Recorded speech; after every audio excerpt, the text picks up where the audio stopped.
Hi, this is Suze 11 Tarot. Okay, so I'm going to do a collective reading, and they suggested I do um, okay, so it's inspired by the 60s, right? Peace and love. Okay, but we're going to approach it as, okay, like body, mind, and spirit. And I feel like on a big scale,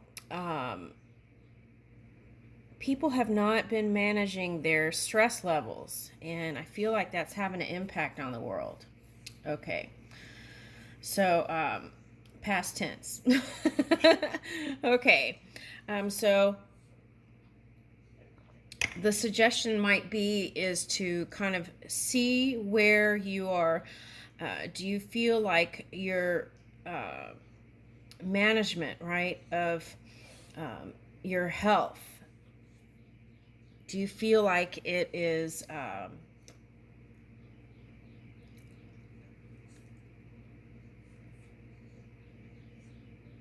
okay, so they're suggesting like, okay, is this a daily thing, a weekly, maybe 3 or 4 times a week? Take a look at that and then ask yourself and listen to your gut if you feel like you need something else, right? Okay, all right. And because stress management is really important. Okay, so that could just mean going to bed an hour earlier, right? Or okay, having vegetable sticks, uh, something like that. Okay, it doesn't have to be big, right? Oh, and what's nice now is that um, you can get things that are already prepped, right? If that's the reason why. Okay, all right. Okay, so let's start with spark a connection.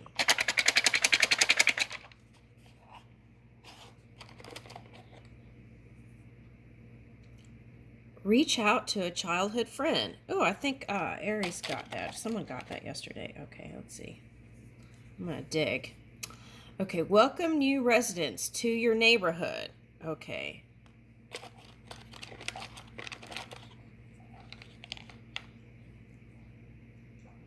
Share a good laugh or a good cry with someone.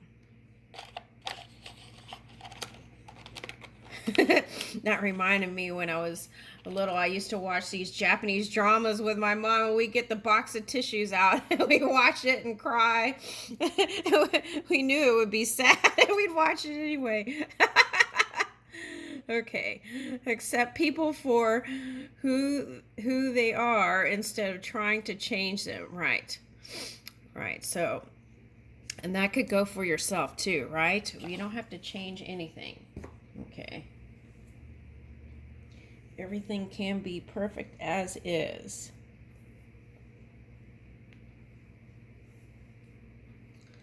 Okay. And a lot of times they're suggesting here the reason why you want to change the other person is because they're reflecting back some aspects of that. Could have been from past or family or work or some kind of point that is being mirrored back. Okay. All right, so let's. So that requires self-knowledge, self-study, self-awareness. Okay, and it's not to criticize self, right? It's to um, find the things that you would like to move within your own energy, so you feel better for you, so that you can be more open to that inspiration that is you. Okay. All right, here we go. Okay, so let's pull out the emotion box.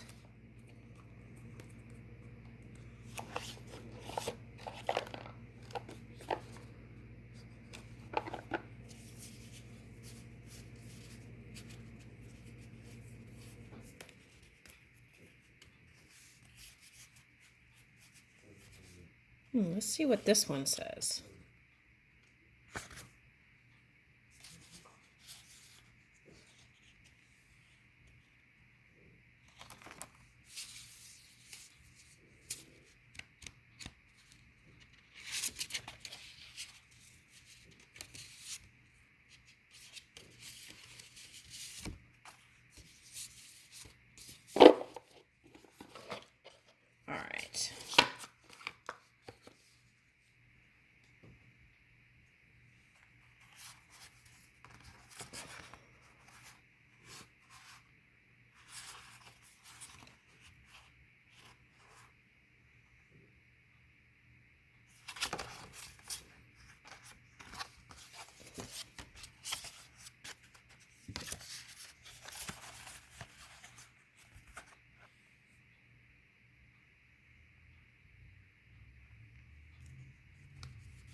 Okay, so this one was this.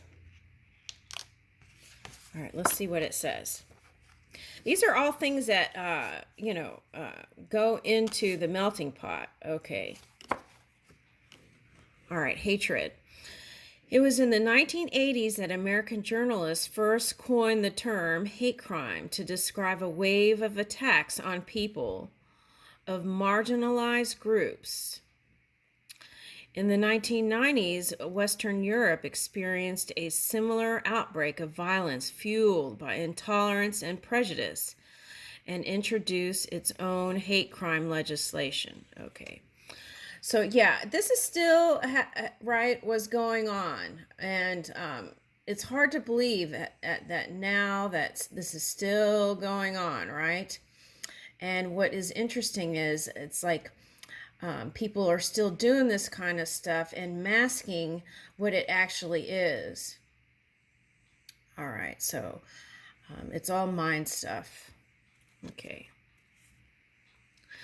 The word hate does not appear in the legislation itself, but it is governments, police spokespeople, and journalists who speak of hate-fueled violence.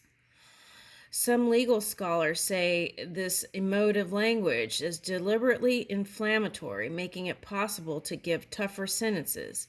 It seems, easier to punish someone for their irrational emotions than for their beliefs. Those who defend the terminology argue that it's the hatred which is toxic and which inflames a desire to humiliate victims, not some reasoned belief. Can you punish an emotion? Is there even an objective measure for it?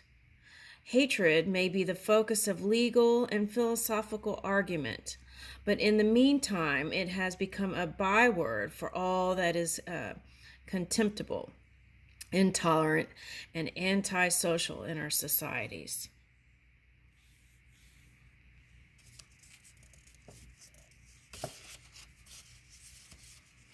Sometimes, this has been practiced through the generations, and it's like passing on of the generational trauma, right? And it takes awareness to scan it in your own energy. And sometimes it's subconscious, which means it's gone into the collective melting pot, and people aren't aware of it. So that's what we have to watch out for and see it and recognize it, and then shift it within our own energy if it's there. Okay. And then that could change the world. You change your mind and change the world, right? Okay.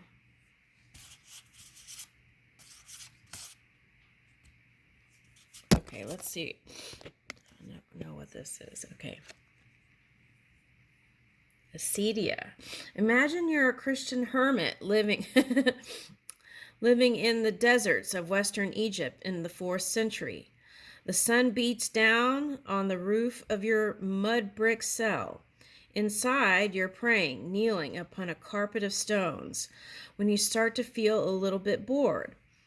It's a distracting, creeping feeling, like the tickle of a gnat crawling up your arm. You must defeat it, or else risk succumbing to that most dangerous of all sinful, passionate acedia.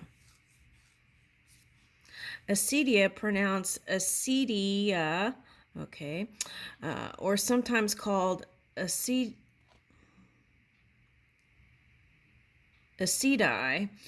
is an emotion that has no real equivalent today. It was a disastrous emotional crisis, usually striking between 11 a.m. and 4 p.m., when the midday heat would be at its worst. Its first signs were listlessness and irritability, but it didn't take long to turn into desolation and despair. The desert mothers and fathers believed it was sent by the devil's minions, known as noonday demons. In the 6th century, acedia was dropped from the list of mortal sins. Some of its symptoms were absorbed into the illness melancholia, a forerunner to our own states of depression and anxiety. The rest became a moral vice sloth.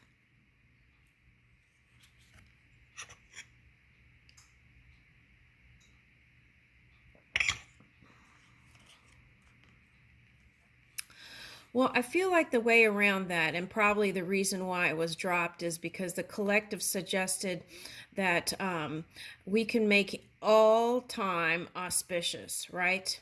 Depending on what we're doing. Okay, so we give things value, right?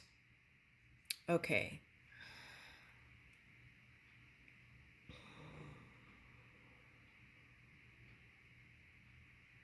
Okay, so we give things value, right? Okay. So a bug is just as valuable to spirit as a human life form, right? But the difference between the two, I would say, is that the lifespan of a bug might be a lot less than a human lifespan. So there's a greater potential for humans to spread this kind of unhealthy energy, right? And that could be defined as generational trauma, passing it on. And it's like non-awareness. It's like sleepwalking. And it's non-awareness of self and the actions that you are doing. And in that way, that can be passed on, because what that does is it could be like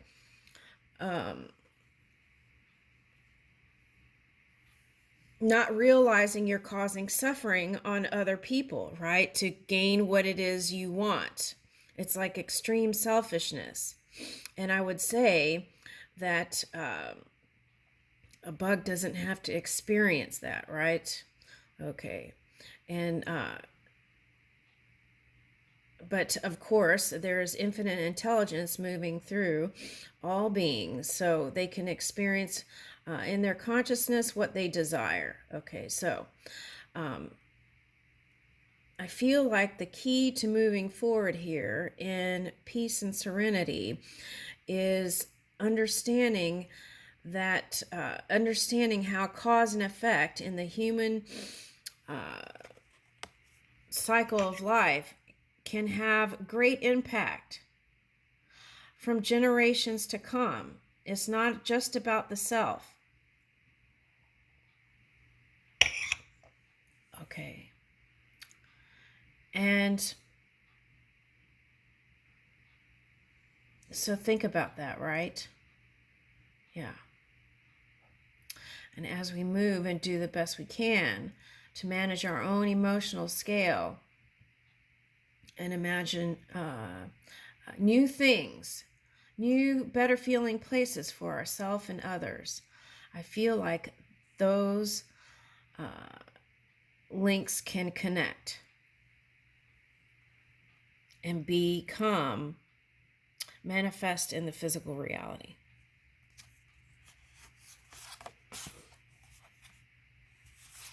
And that's interesting, because in a lot of readings that I was doing, people were hitting pause buttons. Okay, so in here it says Christian hermit. So a lot of people probably were taking time, right, to reflect and look in. And all these things like depression and anxiety can cause suffering on self and others, right? Okay. All right, so let's go to hopefulness. I like that one. Okay. When the sociologist Barbara Eckenreich was diagnosed with breast cancer, she was surprised how coercive she found the insistence to keep optimistic. Okay, so it was like that's like the inner guide, right? Her subsequent account, Smile or Die, describes how the positive psychology movement, which insists on a link between a positive attitude and improved well-being, has co-opted hope. Okay, yeah. sometimes that's not easy if you've been practicing something other than that, right? For a long time. And I feel like that has been reflected back to us in this war, right? Okay. And not just the war, they said all the pandemic and all this stuff that keeps perpetuating because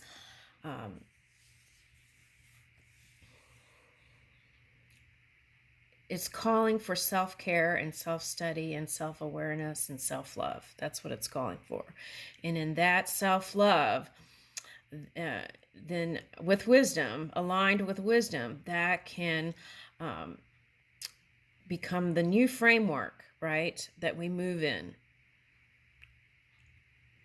All right.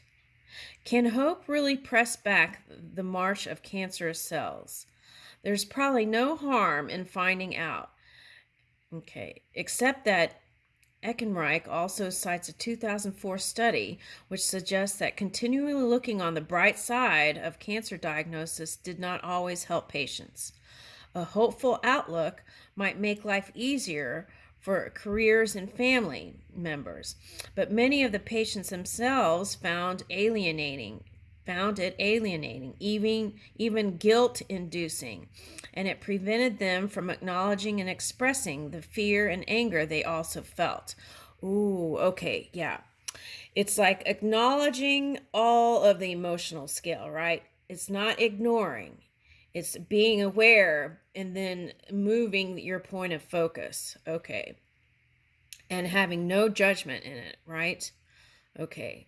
So, and also, okay, this reminds me of, okay, programming too. This is coming up. Okay. Whatever your belief system is, also, right? Programming doesn't always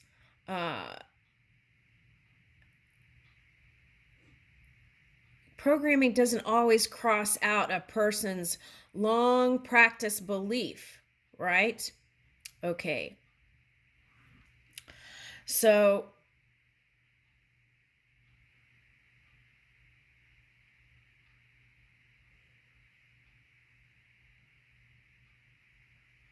right, they're giving me one time there was this study where well, okay. At any rate, it has a lot to do with your belief system, right?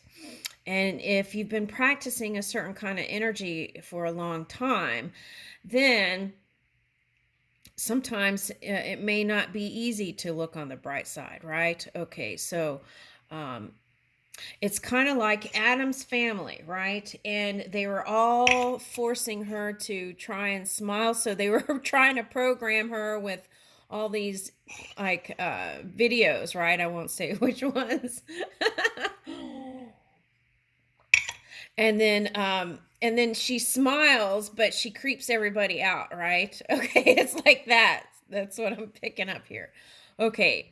So, what that means is like whatever you've been practicing in your belief system, or even what's been suppressed in subconscious, right? Within your own energy and as a collective, sometimes that is the reason why switching gears all of a sudden or trying to reach for that may not be such a comfortable place, right? Okay, so it's like hope, if you can reach for that, right, then you can move slowly or quickly from there, from hope to faith to knowing, right? And knowing is the place where there's new belief, a new belief system. Okay, so well, it doesn't have to be. You could change that belief right now, whatever it is that you feel like is stopping you, right? Okay, so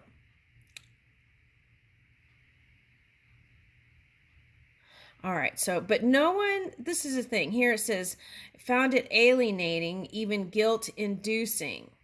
Okay, The thing is, no one has control of your emotions but you, right? So no one can make you feel any kind of way. You're the driver of your emotions. Okay, you've got the handle on it. So no matter what anyone does, you are the driver, in the driver's seat of your emotions, unless you hand it over, right? Some people hand over their power because they don't want to be in charge. Okay. So then that's a problem too, right? Sometimes, because then that's what we see in some of these regions. Okay. All right. At any rate, let's keep going.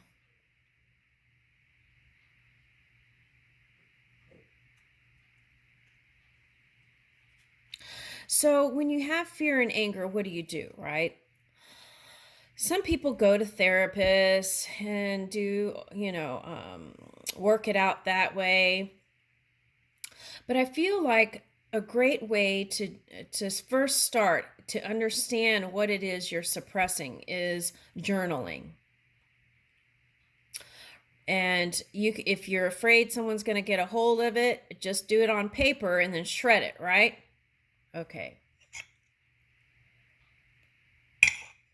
All right. So if you feel like you have that but you've been pushing it away or hiding it even, right? You can, because it can start like one cell, right? This fear can start like one cell. This anger can start like one cell and then affect the physical body. But it all starts usually with the mind, right? That's where it usually starts. Okay. Whatever you're practicing can be the opening, right? If it's not in that neutral to positive, that can be the opening for whatever it is to enter, right? Okay, so this is long, y'all. Give me a minute. Okay. So in this journaling or writing it down, right? You can at least, even if you do like automatic writing, right, where you're kind of in trance state, and that would even probably reach the subconscious. Okay, so, and it may not even be yours, right? It might be from the collective. So as you do that, and then you go back and you look at it, and you can say, okay, now this is what has been, actually, right? Because what's materialized is past tense already. So this is what has been. So how can I move this, right? Energy. How can I shift it if you feel like you need to?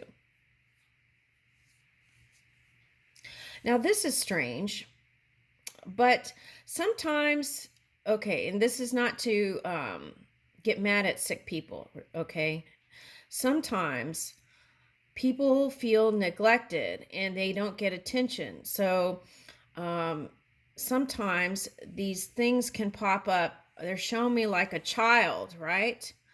Okay, and it's a boy.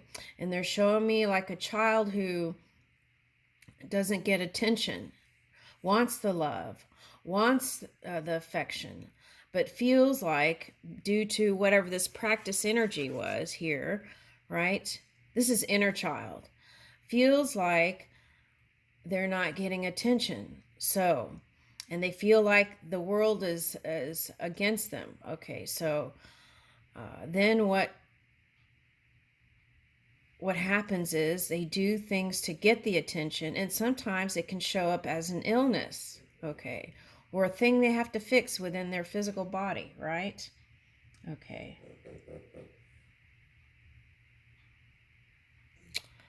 Yeah.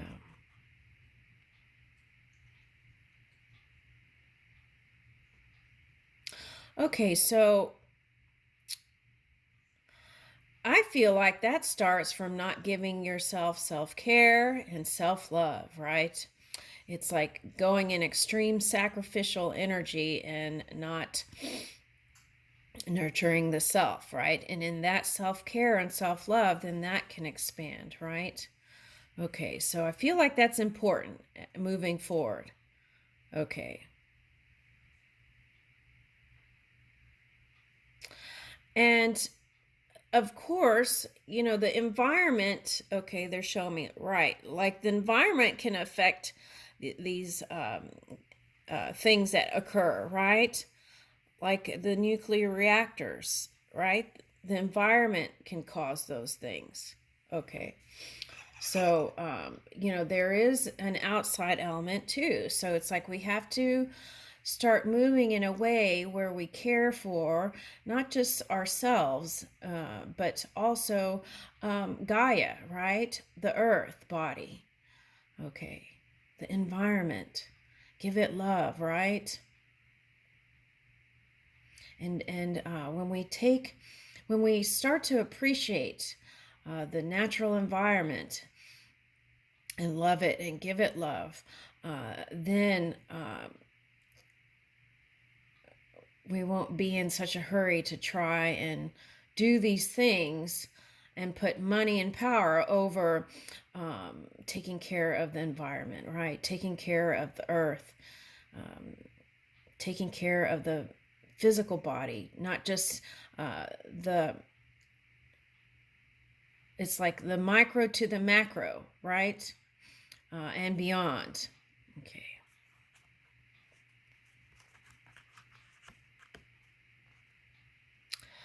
The idea that hope can be manufactured at will seems at odds with what hopefulness so often feels like.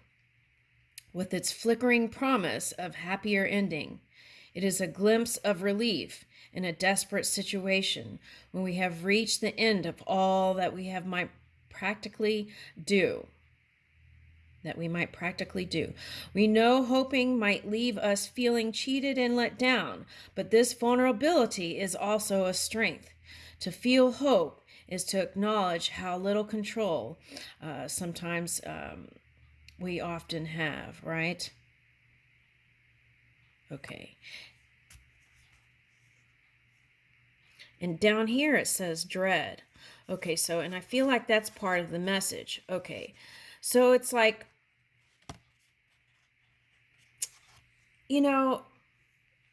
if there's something you're dreading to do, like a job, like a career, right? Sometimes moving that energy can help everything. Okay, so a lot of times, this is interesting. Okay, in the past generations, people were pushing their children to move in careers where they were getting big money sums, right? And that was the goal or the end goal. Okay, it was like trumping their child's creativity and whatever it was that they wanted to do to bring in the money, right? Okay.